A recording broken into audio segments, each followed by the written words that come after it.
Welcome to yet another episode of Buried Pleasures. Hi, I'm your host, Pollyanna Amazing, and I just want to start out by saying I'm super excited about this episode for so many reasons. And just if you're looking for me, you can find me at buriedpleasures.com, Buried Pleasures on Twitter. I am Pleasure Pathways on Instagram and Facebook. So please find me. Download this podcast because this is going to be an awesome one. I have a great friend with me today. His name is Jayson Miller. He is the proprietor of Miller's Military Moments, a wonderful podcast for the reminiscence of his life. So, Jayson, hi. Tell me, where have you been? What are you doing? And how can we find you if we're looking for you? Hi, thanks for having me. It's great to be here. And yeah, if you want to come find me, the best place to find me is my website, which is millersmilitarymoments.com. And from there, you can listen to the episodes. There's links to the YouTube channel there. And I'm also on Twitter under Jayson Miller at Moments Miller, and on Instagram, millersmilitarymoments.com. But the website has links to all of those things. And so, yeah, I've been last 20 years, I've been traveling the world in the Army, and now I'm here with you. This is awesome. For me, this is like, this is super sweet because if anybody knows me out there, I have that sweet little brother of mine, Benjamin Burton, who I love, who was in the military for years, and he's just retiring as well.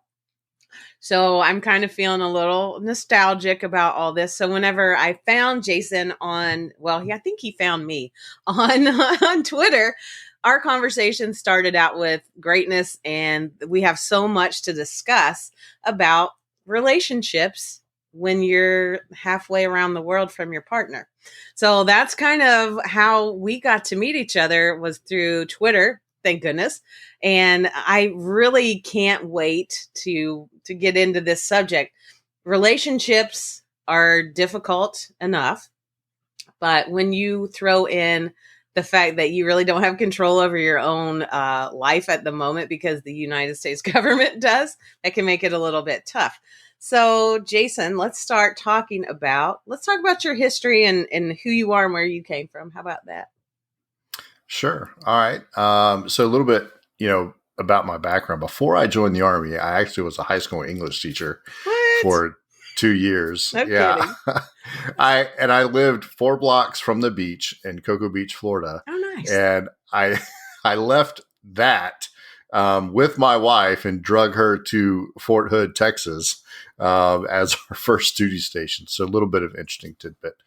But so that was prior to 9/11. It was in 2001, but prior to 9/11. And so our thoughts about potential deployments or being separated weren't on the top of our list whenever we both agreed to join the Army, because it's definitely a mutual agreement. Like if you're married, you don't go join the Army and then come home and tell your spouse, hey, I joined the Army, we're leaving. So in basic training, which was really my first time that I had been away from my wife, and it was tough even being away at that point. And then 9/11 happens. And then the mood and everything, the drill sergeants were, you're going to war, we're going to Afghanistan. It's like, oh my gosh, what have I done? So that's kind of how my Army career started. And, September, and then I go to school. And so we really spent from late July till March away from each other, with a few visits kind of in between. A couple of, weekend things when I was in school, we could visit. And then we finally got to be together towards the end of March, when we moved to Texas in 2002. I just wonder, from her perspective, which eventually we'll have her on the show. We're going to talk her into that. Awesome. I can't imagine, how long were you guys married when you started? Yeah. So at that point, we'd been married 4 years. Okay, so you're relatively new into this relationship, but you knew your wife from before, so you were familiar with her. Like you guys went to high school together. Did I remember you saying that? Yes. Okay. Yep. We went to high school together, different colleges, but yeah. So you basically knew each other, where you came from, that sort of thing. But 4 years into a marriage really isn't a whole heck of a lot. It is for some people, myself included, because, I've been married a few times and we'll not go there, but moving on. Yeah. Trying to learn how to be a partner at that point in time at 4 years, that's tough. And then for you to be away. Oh, not to mention the fact, are you coming home? Right? Like that must be the thought that was going through her mind. I mean, you're marrying this guy, but you don't know he's going into the military. And then he goes in the military after you talk about it. And then you don't know, is he going to come home and be safe? So I can imagine that would be a harrowing thing to have to experience for any military wife or husband or, spouse, partner, whatever. So how did that discussion go when you told her you had to go overseas? How'd that go? Well, that was tough. When we first got to Fort Hood in 2002, I actually out of my first 8 weeks, I was gone for 6 weeks. Right when we got to Fort Hood, it was really a crazy time. I went to the field for a week, and then I had to go to California for training for a month. So our whole welcome to the Army was being separated almost. And she was pregnant at that time with our son. Yeah. So, and this just adds to all the challenges that you're talking about. Right. So put that in perspective. So we go through the summer. My son's born October of 2002. By this point, we realize we're probably going to Iraq soon. And, so we start gearing up and so that's obviously the conversations start. And it's tough. Now, something that we thought, or we didn't really know, is we didn't know how long we were going to be gone at the time. Right. Most Army deployments at that point were 6 months. Many people think, I can do 6 months. It's okay. Now, under normal circumstances where people aren't shooting at you or trying to kill you, it's probably, right. Not too bad, right? It's a little different circumstance. Right, besides that.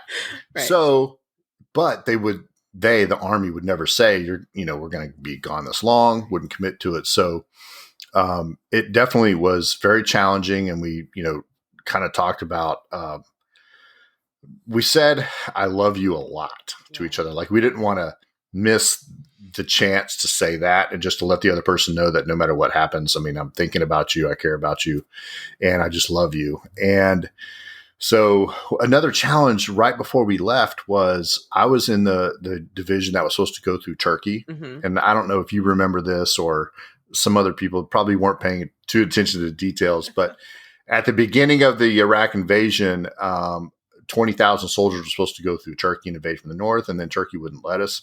So we got delayed essentially a few weeks. So about 6 weeks, actually. So for 6 weeks, this is our last weekend home. Right. Every weekend. It was like we thought we were leaving. Yeah. And so you get, mentally prepared, like you're going to leave, and then you don't. And then you get to stay for another week. And then it's like, so it was almost worse, like brutal, like just rip the Band-Aid off, let us go. But so we were going into a situation where communication is snail mail only, letters 4 to 6 weeks old, boxes 8 weeks old. I'll call you when I can. Have no idea when that's going to be. So, and yeah, I love you, and I hope to see you soon. Like, it is a surreal feeling. And, you nailed it perfectly when you talked about, I mean, we'd only been married 4 years at that point. When I look back now, so we've been married 23 and a half years now, and we are much better together today than, we were back then. Let's even put the Army aside. We were I say young kids. I mean, we were mid-20s. Right. And, the other people you've had on your show, you talk about the relationships and the communication. Mm-hmm. Like, oh my gosh, we were both terrible at it. I'm a man. I'm terrible at communication. I got it. A lot of it was definitely just my fault, but just learning all that, right? And then now let's throw into, let's go away for a year. And, my wife and son, they don't know if I'm coming home. Mm-hmm. So, yeah, it was really tough. I'm sure. I know. I'm taking solace in the fact that you had a son on the way before you left. So that for me as a woman, if I were in that situation where your wife was, I would think that, at least I have that. And watching how that interaction happened with my little brother and his wife at the time and their sweet baby boys now. But, that whole that is such a, like, for me, I almost think I would cry. I'm not going to allow myself to do that. But right now, I feel like that's such an emotional time for a woman anyway. And, even from a male perspective, I can't imagine being that, the protector, dad, husband, having to leave and not knowing what's going to happen. You can always assume that things are going to be fine back home, but what if something happens? The whole what if is probably the worst. And just like you were saying, you had 6 weeks of what if we leave tomorrow? What if we leave tomorrow? What if we don't leave tomorrow? Holy shit, can we just leave tomorrow? Can we just get it over with? Yeah. I can totally empathize with that because it is such a scary thought because you don't know if you're coming back. You don't know what you're even getting into. I mean, the basis of your job, right? Like you were trained as what were you, aircraft mechanic, correct? Yeah, Black Hawk helicopter mechanic. Yep. Black Hawk helicopter mechanic. I like it. That's so awesome. But that's the thing. Like you know how to do those things, but do you know how to do those things under fire? Have you ever had to? Wait, no. But now you got to, maybe. You never know. And that's the whole thing. And I'm sure every war movie that you've ever seen your entire existence is playing through your mind where you're just like, shit, I don't know. I don't know what's going to happen. And so how can you feel good inside, saying goodbye to your partner at the time and say, with any certain confidence that you will be back because maybe you won't be. I can't imagine what that is like because I've never had to be in those shoes. My ex-husband was he was Army for sure, but there was no threat of war during the time that we were together. So It's a different kind of concept, right? Like, it's a job, just like me going to a hospital to work every day. You don't know if I'm going to have an accident on the way there or if somebody's going to murder me when I get there. Who knows? Right. But, like that's life and that's how we have to deal with it. Now, I think in the instance of the way our society rolls, that men are supposed to be that stronger person and the docile female stays at home. Now, you were talking a little bit earlier, you and I were, about how that works whenever you have a husband and wife in the military. Can you talk to me a little bit about how that works, if you don't mind? Yeah, no, not at all. So really quick, I'll just say with our situation, sure. we were very lucky in the fact that when I did deploy, that my wife was able to stay home with our son. So he was 5 months old when I left. So we just were lucky that she had the opportunity to do that. Right. And she was actually at home with him until he went to school. Awesome. So at 5 years. So it just worked out that way. But yes, so we call it dual military. And when a husband and wife or, husband and husband, whatever the case is, are both in the military. And so I've been around several of them and several of those couples and families, and they have kids. And sometimes they don't even live at the same duty station together. They will be separated because the Army just can't put them there if there's not a slot for their job there. The Army will try their best to put them together. In particular, the Army won't necessarily let's assume they do live together and their family's there and they're in the same unit even, and their unit's going to deploy. if they're both supposed to deploy, they both will go. So we have policies and regulations in place that say, you have to have what's called a family care plan. Mm-hmm. So a predetermined plan that if you both leave, who's going to take care of your children? Right. And they have access to the money and all that stuff. And so it could be grandparent, it could be whoever you designate, but it's tough. I mean, that's now both parents are leaving that child or children, and you don't know when they're going to come back. And so that is really tough. And then another extreme situation that I saw was we were a person in our unit. It was the husband, and then his wife was in a different unit. They were actually on 1 year opposite deployment schedules. He was gone for a year. She was at home. And then when he came home, she left for a year.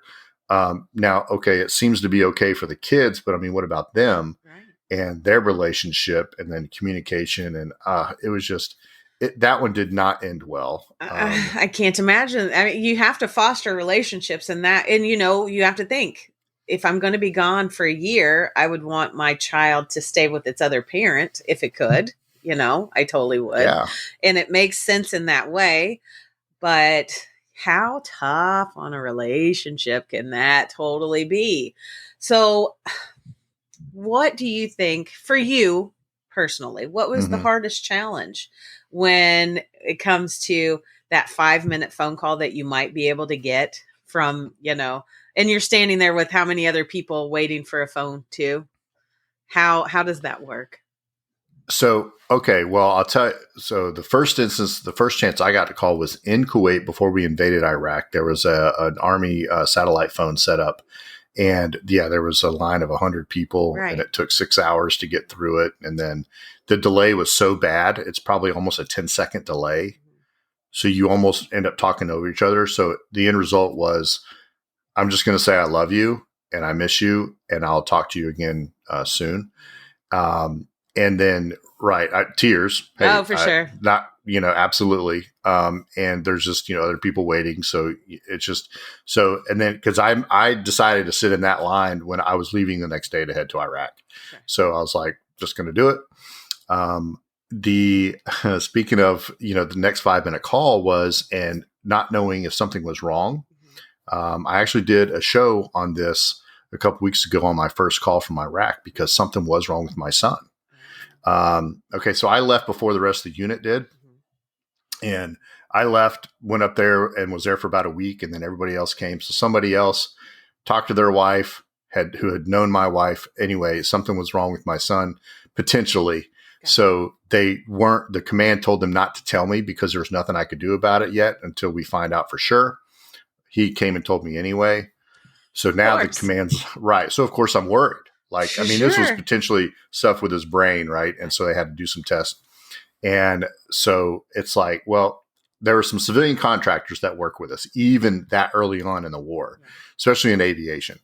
They have satellite phones issued by their companies. Okay. So my command worked out a deal. Hey man, can this guy call? So anyway, I had a chance to call for 10 minutes. And then, basically everything ended up being fine. But that 10 minutes was again, a lot of, oh, thank God he's fine. Right. How are you? I'm okay. Right. How are you? I'm fine. How are you? I'm fine. Like, I miss you so much. Like, it's so that emotion there is, it's just incredible. And then not knowing when the next time you're going to get to talk again. Mm-hmm. So you just don't want to hang up and, but you have to. So it's tough. It is really hard, dealing with that. And for maybe the first, so we had no phones, for at least for 2 months. And then they our commanding general actually was pretty cool and was a big soldiers general. He confiscated sort of all these satellite phones from the civilians and passed them out to the units. So I think every 2 weeks we got maybe a 10-minute call. Nice. That's awesome. But so until about 6 months in, we got a little bit of internet, stuff like that. Right. I can remember buying prepaid phone cards for my little brother. Yes. I don't think I can't imagine what you would think that somebody would be buying 17 cases of baby wipes and some prepaid phone cards. That was me every time I would go. because So, they got to send baby wipes. It's hot over there. And, yeah. So, I mean, that deployment yeah. that he and I both were in 2003 Mm-hmm. in Iraq was, there's no power, there's no water, there's no anything. We're establishing all that. And so, there's when your bathroom facilities aren't the best. And, so yeah, baby wipes were like gold. I mean, they were like gold. And so absolutely. My wife was the same and my friends and family, Yeah. same thing. It's like, what do you need? What do you want? need? And it's like baby wipes, Mountain Dew, cigarettes, Right. Cigarettes and little Debbie cakes. That's it. Yeah. Yes. Yes. Yeah, Yeah. I feel you. So let's go for the rules of the boxes that you send. And in relationship with your significant other, what things are you not allowed to bring into a country like Afghanistan? That a lot of people think that, a lot of people think you got playboys hanging out everywhere and that sort of thing. Let's talk to them about that. Yeah, really. Yeah. So yeah, no porn None. whatsoever. And really like Maxim, Mm-hmm. I don't know if that's around anymore, but it was in the early 2000s. Gotcha. Like it's Sports Illustrated swimsuit edition. Because it shows enough that it's disrespectful to their country, their customs. So no, you can't have any of that anywhere. Now, early on, we didn't have any of the locals in our work areas, but, and of course we put a bunch of pictures up because we got some Maxims and stuff like that. Of course. it wasn't even a few months in though, and we were having to take it down, Right. Yeah, you can't have that stuff. So you've got to be, you've got to be careful on, what you ask your spouse to send you, and you can get away with some stuff, and they're, depending on how adventurous your spouse wants to be and what it is that you want, and, can send you something. So what came in your box from your wife? If you want to tell. Some, yeah, but, I mean, definitely some pictures, some personal pictures, and some lingerie that she may have worn. Yeah. And, it's so that's, you talk about in the relationships, the connection with people. And so that is one of those things, like having their smell. Oh, I'm sure. And just like, oh my God, like it's so. It's visceral, right? It's visceral. It's absolutely gets right to you. Yeah. So that's awesome. Yeah. No, I really, it was a running joke for us, because it's my little brother. It's not like, I didn't have a significant other over there. So for me, it's a little, it's a different kind of thing. But my mom, of all people, would always be like, throw him a Playboy magazine in there so you can, and I would be like, ugh. What? No, gross. No, it's new. He doesn't do that. Yeah. Well, he probably did, but I don't want to know about it, that kind of thing. Yeah. So with that, so you get those boxes, and I'm sure you're in a barracks type situation. Like, it's not like you have personal places to go, right? Right. Like, so in 2003, we lived in a tent with 10 other people. Right. Absolutely. Like you have your, I don't even know, your cot and your little bitty space, but there are no walls. Mm-hmm. There are nothing. It is just 10 cots in there, and you're all just and it's only 10,000 degrees because it is the desert. So it's not like anything that you do or move on a cot, probably too. So what I'm trying to get at, in the nice, sweet way that I'm trying to, how, once you get that smell of your partner, like that visceral feeling, I know that the thought is like, holy shit, goes straight to your cock, your whatever, right? Sorry for using that if it's offensive to anybody out there, but like what the purpose of this show is today is how it is that people have done this for hundreds and thousands of years. I mean, men have been going off to war for thousands of years, and it's how we, this is an information that I want to get out to people. And I'm not asking you to talk about your masturbation by any means whatsoever, but how do you get private time to yourself somewhere? Because it really, like, orgasm is a natural relaxant. Point blank. That's a fact. So to get private time when you're in a room full of dudes all day long, and this works for females as well. Like if you're in a tent barracks situation and there's all these people around you and there's all these, I can't help but think that there's so much snoring going on and, bodily things going on with guys and girls too, it just happens. But how do you take that and make it your own little space? Yeah. So how does that work? The best way to do it, and this is how a lot of people did it, was you get inside your sleeping bag, and when it's cooler, obviously. Right. So the first few months I worked at night, so I was trying to sleep during the day, and it's like 100 degrees and my cot. So, but you try to get in your sleeping bag, and then have some time to yourself. Other people may know or hear, and just like they may rib you a little bit, later, but it's like, I don't even care. Right. The other place is, obviously in the, porta potties. Oh yeah. I know it's not, so that's the private time, right? You can close the door. Right. So like the first month or so, we didn't even have that. Right. So when you did get those and you could go somewhere to close the door, that was kind of, that was for the most part. Yeah. That's where you get your little bit of private time. And that seems, I can't imagine how that would feel. And I'm glad I don't have to be in those shoes at all, because, in Tantra, we teach how to make your date with yourself a ritual, a way for you to really, truly relax. And you are here in another country getting ready to basically go to war, or at least you're being told that's, we're right there, about to go into World War III any day now. You've got all that stress on your mind. There are no other private ways that you can be with yourself other than a snake up inside of a sleeping bag or a dirty, gross military guy porta potty. In some ways that hurts my heart so bad.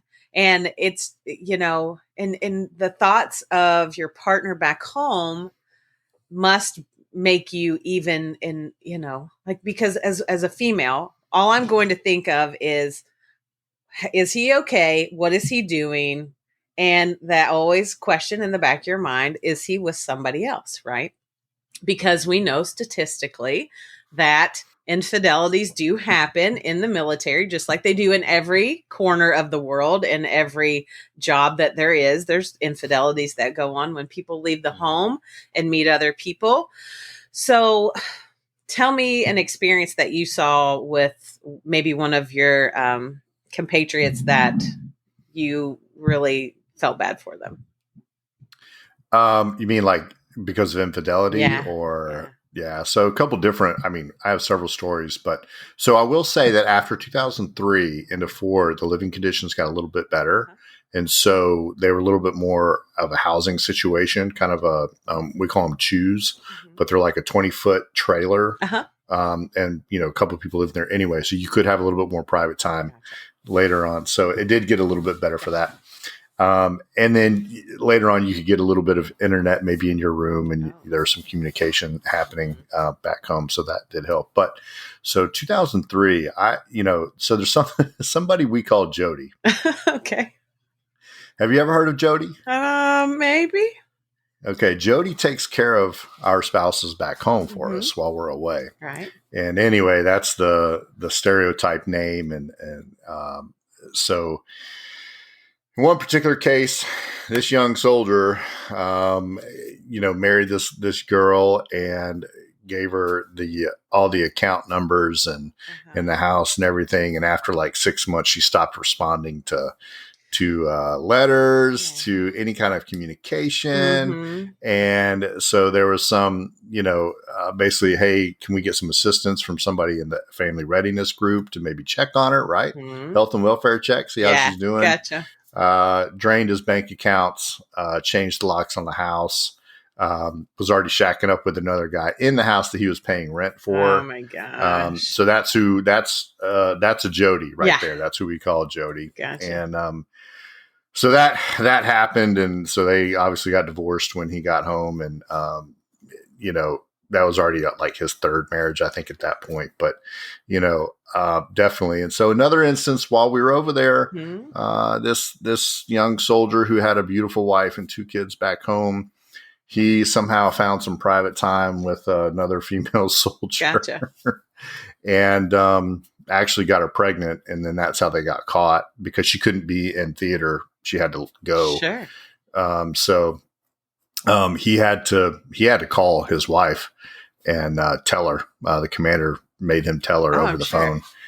And so yeah, they tried to work it out a little bit, I think, when we got home, but they ended up in divorce too. Unfortunate. Yeah. Unfortunate.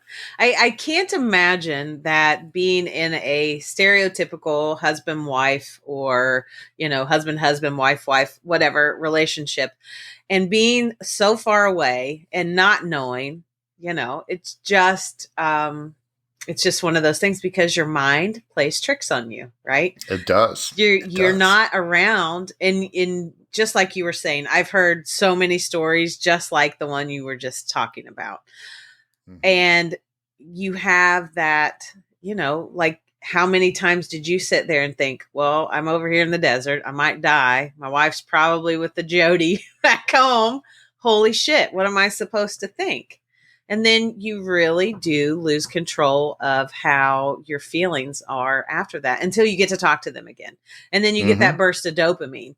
But you're like almost jonesing, like it's an addiction for you to be able to talk to them, because you are so clinging to that need to feel wanted and loved and cared for. You're definitely not getting from your drill sergeant, are you? No. Not a thing, not a thing. So what so you got lingerie, I heard that. If you were talking to a younger enlisted man right now, or enlisted Mhm. person, what would you say to them before they got deployed somewhere? What are some of the things that you could advise them of, that they could take with them and be, a little more successful in a relationship apart? Yeah. So, I mean, definitely look, take the pictures with you. Take some items that are, that connect you two together, with you. And then, talk about any trust issues Mhm. before you leave. Talk about it. Like, just say, hey, do you think after 6 months of me not being here, are you going to invite Jody over, or allow Jody to kind of, sneak into your life? I know you're going to be 6 months without me. So, and it's okay to have that conversation. You're not doubting their, their loyalty to you, and you're not assuming they're going to be, they're going to cheat on you. But it's okay to have that conversation, because just like you said, both sides, really, you're going to have those thoughts in your head, and they're going to play tricks on your mind. And so that could help, having that person just reassure you, that, look, I'm going to be focused on this. And then, when I do need to have that release, or, this is what I'm going to do, and I will write to you about it. And maybe you could have something like that you want to do that, so that you're still sharing that with each other. Right. So, if you're writing letters, or, if you do an email, or maybe on the phone. Now, it was a kind of a phone bank situation, so I don't know, how, but that is what I would tell them, You're right. that have that conversation and be, really comfortable with each other, so that you can talk about that and then write it down in letters, so that you're still sharing that intimacy, so that it really confirms to each other that you're still there with each other. Right. That's so awesome. I was just kind of thinking about how, most jobs, you go to work, you come home from. That's a job you don't go to work and come home from for months and months at a time, right? Yeah. And how in the world do you prepare yourself mentally for just that instance in itself? But then you have to add in human nature to this. The military is responsible for making sure that you eat, that you have a place to stay, that you are protected in a way because that's Mm-hmm. their job to do for you. Just like any other job, like you go to work, it's their job to provide you with a desk and a computer to work on or whatever it is, the technical things that you need for that job. Yeah. But in this instance, it's a human need more so than anything that really, I'm sure the military does make concessions. It allows you to go places and take, your little R&R breaks and that sort of thing. And I say little R&R breaks. Didn't that sound cute? You get So some yeah. respite away from the So field. we did get like you could take like a 3-day or a 4-day break Mm-hmm. that first year in Iraq, and then we did get 2 weeks of leave towards the end of that first year, Mm-hmm. and then the second deployment. If you deployed for 12 months, then you did get 2 weeks to go home in the middle. And then, but after that, my second deployments, my last two, were only 9-month deployments, and you couldn't go home. Yeah. So no R&R, no 4-day weekends. No, nothing. Sorry about your luck. That's it, Right. Jayson. Get to work. No, that's the way Yeah. it goes. And, I can't imagine that, again, for thousands of years, men have been leaving and going to war. Now, with the more progressive world that we live in, females are leaving to go as well. And not everybody is a partnered person, like you have single moms, you have single dads, that's a thing. So in that instance, when you have all of these different groups of people that you're thinking of the challenges of how to be more human in a pretty inhumane situation because you're going to war to kill people. That's basically it, right? Like it's Right. good guys versus bad guys. It just depends on whose Mm-hmm. side you're on to what name you have. Yeah. So I wonder, have you seen a change in the time that you've been in since you're getting ready to retire? Congratulations on that, by the way. Thank you. Thank you. Have you seen a change in what you saw from basic training until 2021? What have you noticed in the realm of the human experience between people? So I think that we were definitely, well, I don't want to say, I was thinking, early on, we were definitely more rigid, very much straight, narrow, kind of like, now look, people did do things and, sneak away and get their human interaction. Yeah. But I think there were more specific rules that said nobody can do it. Now, if you were married, Mm-hmm. you could do your thing. And we did have a soldier that was married and his wife was deployed at another location. And she actually came over to the camp and spent a couple days. Oh, nice. And we made a little small tent set up for them and they did their thing. And we were all, of course, jealous, but, Of course. hey, do what you got to do, right? So we were happy for them. But right. I gotcha. So what I really, so yeah, so as up to today, I think the biggest change is almost more human, more compassionate. Mm-hmm. Some of those rules are a little bit lessened. So as far as like, look, if you're married, no, you keep your physical distance away from someone else. But if you are single, it's kind of whatever, as long as you're not, creating bad order and discipline. Gotcha. So you're not causing problems for the other unit. You're not, not doing your job. Then it's kind of like, hey, take care of your business. But for the most part, yeah, I think that's the biggest change is we're a little bit more kind of compassionate and treat you like humans as long as you're doing your job. Mm-hmm. And especially in aviation, we, I don't know, pretty technical and we're pretty busy too. That's the other thing. Like every deployment is really like busy. So you're tired. Right. So, I know you've talked about that on your shows previous, when any kind of relationship, like, and especially if it's a new relationship and you're in that stressful situation and you're tired, it's kind of hard to foster it. And so sometimes, they heat of the moment, it's just a pure physical release thing. But yeah, I think that's the biggest change really is just a little bit more, treating us with more compassion. Yeah. And I think that's needed. I hesitate to say that I believe that people are less strong than they used to be, but I think we're more cognizant of the need to not compress and kind of hide everything like we used to. And I think it lends to a more healthy situation in a relationship if you can have that communication, just like we talk about constantly. If you don't know how to talk to somebody about a subject, you better figure it out. Yeah. Figure it out, work on it, Yeah. get after it, because the only person that gets hurt in these situations are the people who aren't saying how they feel.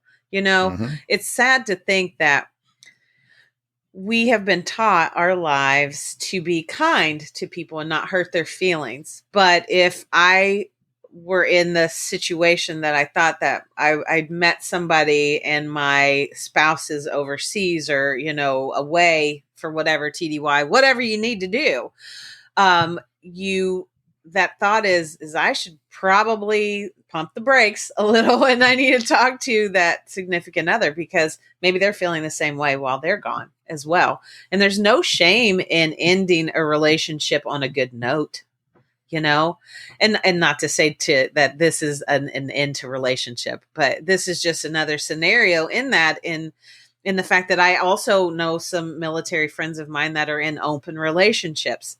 Now, that works for some people, but you have to have the communication there to do Oh, so, right? Like yeah. it's a big Yeah. it's a big change for people. Yes. It's difficult. What's your thoughts on that? Have you seen that?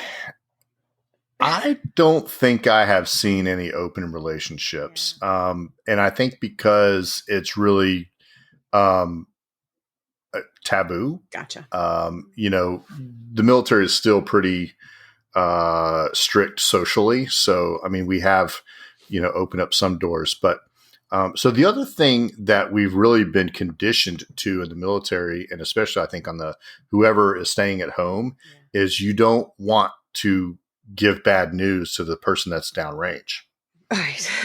So, listen, in your scenario, like if you found somebody, they've been kind of conditioned. Don't tell your spouse till they come home because they'll get upset. They can't perform their job.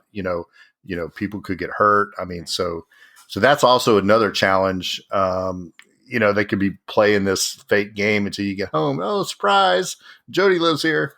Um, so as much as maybe you would want to communicate, which normally would be the right thing to do, this is such an abnormal situation when Right. you've got a spouse down there and you just don't want to, upset them and try to, so that's tough.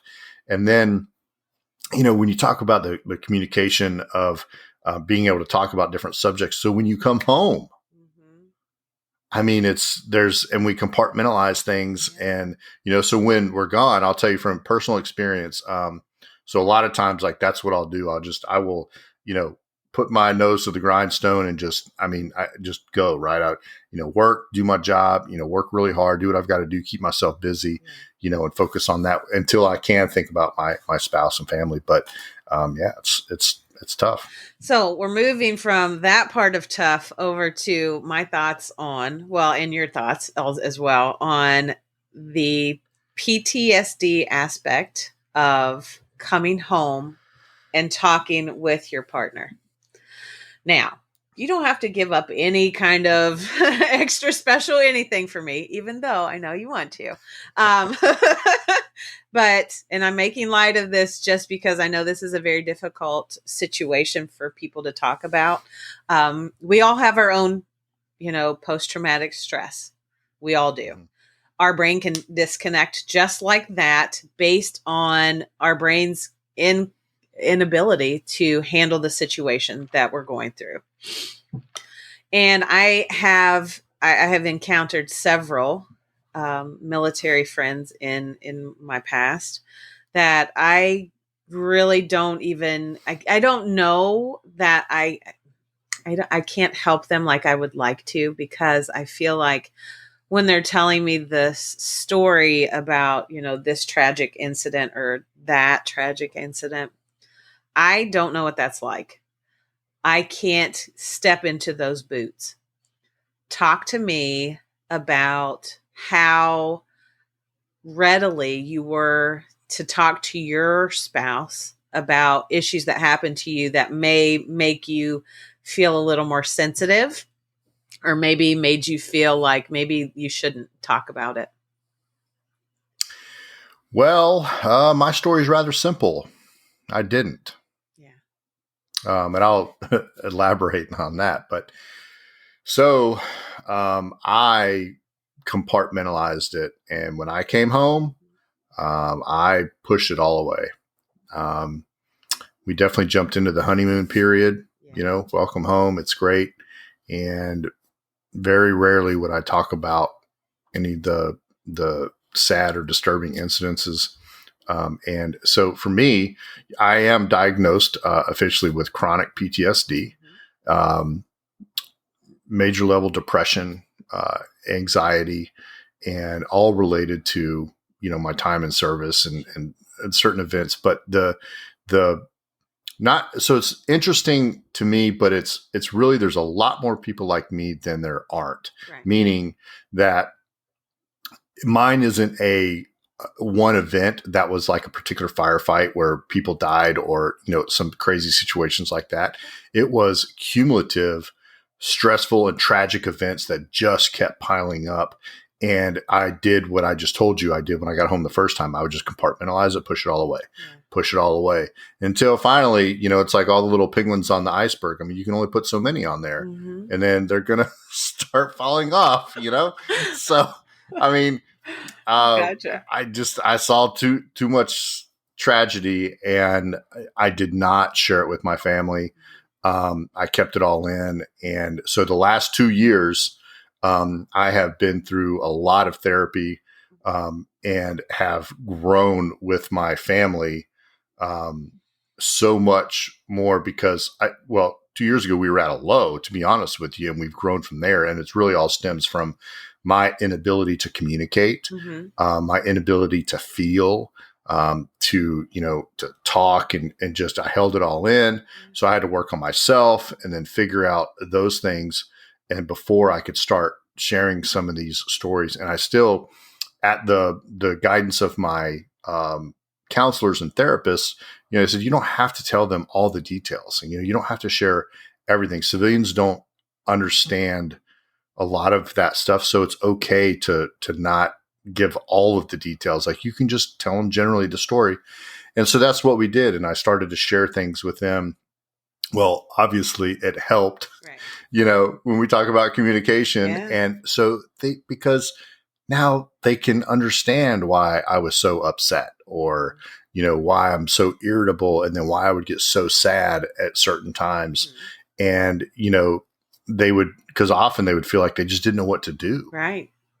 That's like, I mean, here I am on the couch drinking myself to whatever. Yeah. And I'm over there crying, and they just don't, what are they, they don't know what to do. So, it's tough. And then once we started working through that, and I started, first of all, admitting that these things were there, and working through the tragic events and, the power that they had over me, I started to gain that power back, and I started to be able to share it with, my family. And then, it's kind of like the light bulb. They're like, oh, okay, then we get it. Right. Like, and I would, regretfully, like, I took a lot of my anger out on them. We do that sometimes to the people we love, which is terrible. And of course, I feel terrible about it, and I have apologized so much. But there's just, in your mind, there's so many things that are going on, and it's hard to control all those emotions. And, so it's tough. So I didn't share anything for probably 18 years. Yeah. And then finally started to, share, and, it has, helped us tremendously. Blossomed that relationship, huh? Yeah. That's important. I think it's very difficult for people to understand what we're feeling. And we sometimes believe that we are the only people that this is happening to, right? Mm-hmm. And it is, when you have a partner, even if it's not a sexual relationship partner, not a spouse or whatever, but a partner, somebody who you consider as your go-to to talk to, when you don't have the feeling that they can relate or that they don't know, you sought out some help, right? Like you Mm-hmm. sought it out because you recognized that you couldn't do it on your own, which kudos to you for that. Cause that's hard. That is really hard. I have a friend who I desperately wish could be a little bit better with that, but he has such trouble and it hurts me in my heart, and we're not married, but I feel like I need him. Like, I want people to feel loved all the time. That's one of the things why I do the podcast, is because I want this dissemination of information to hit as many people as it possibly can, because there are resources out there for people, and you just have to find them, and maybe just a little clue here and there from a little show might help you. But I really think that admitting that you're sorry, it's not necessarily just your fault. It's our societal norms. I dare say the patriarchy, because I'm not going to even go there, but Right. I'm not going to go there. But as humans, regardless, we need to feel heard. We need to feel loved. There are so many things in that Maslow's hierarchy of things that we need and have to have Yeah. in our life. And I am so glad that you have the ability to do the show that you do, Miller's Military Moments, by the way. If you haven't heard it, listen to it. It's pretty awesome. You have this platform now to help other people who were in similar spots that you were. And, good on you. It has to be good karma for you, for sure. Thank you. Thank you. It's I was, so since I started my show, Yeah. a lot of my friends, text me and give me feedback, and they, man, this is so awesome. We love hearing the stories, and especially the ones that I was like with. They're like, oh, I forgot about that, or I remember that. And so here's the thing. I'm not sure, who's more important I'm doing this for, them or myself. So there's a little bit of selfishness in there, and good selfishness in a way.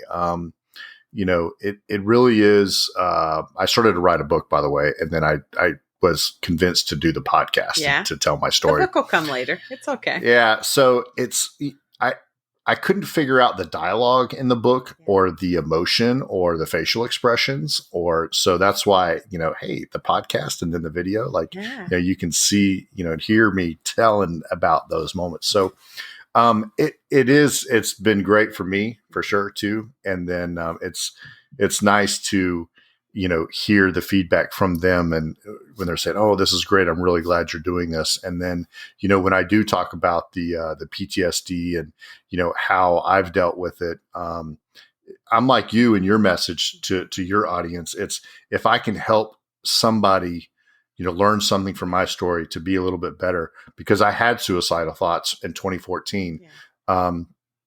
And, part of how I got over it, not got over it, but it was really what you talked about.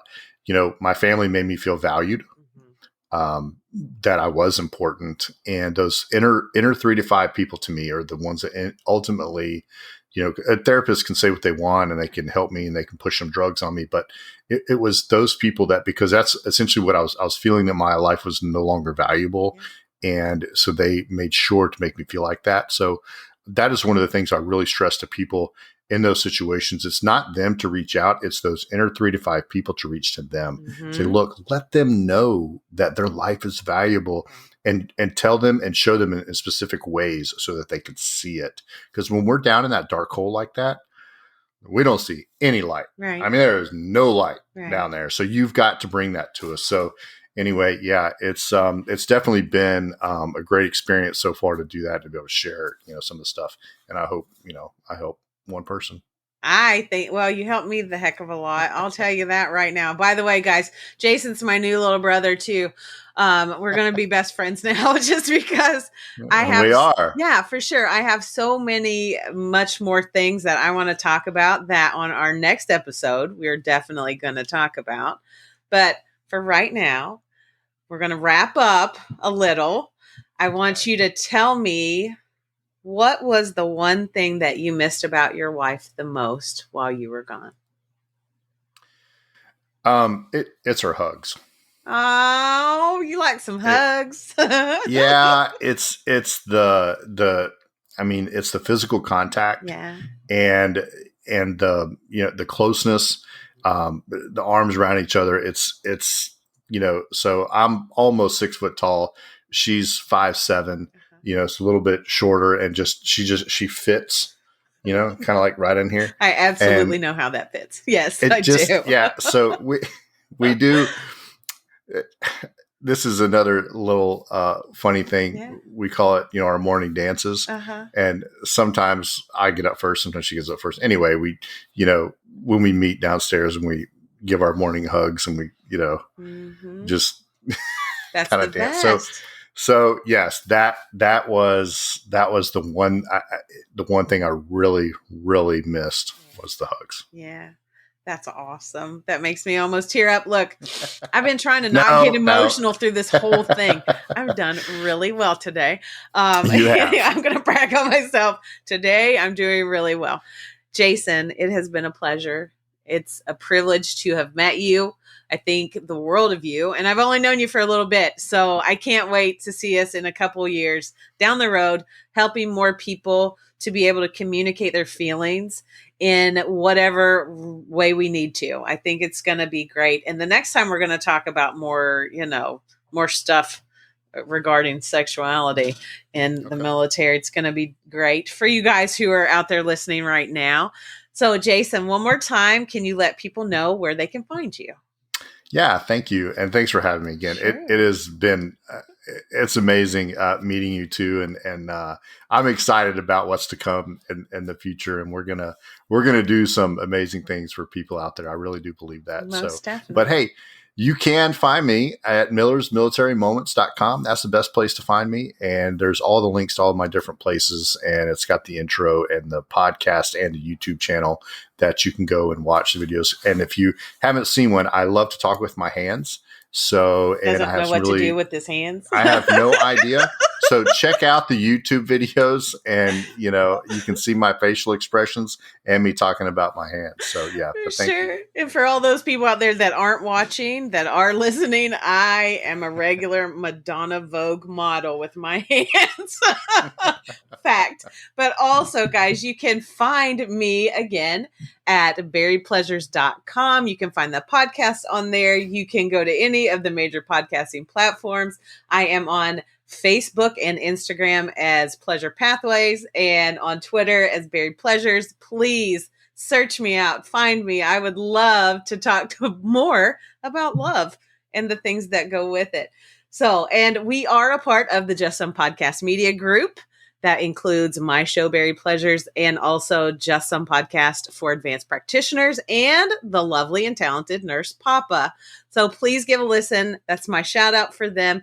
You guys have a blessed and wonderful day, and we will see you soon. Thank you, Jayson. You're welcome. See y'all soon.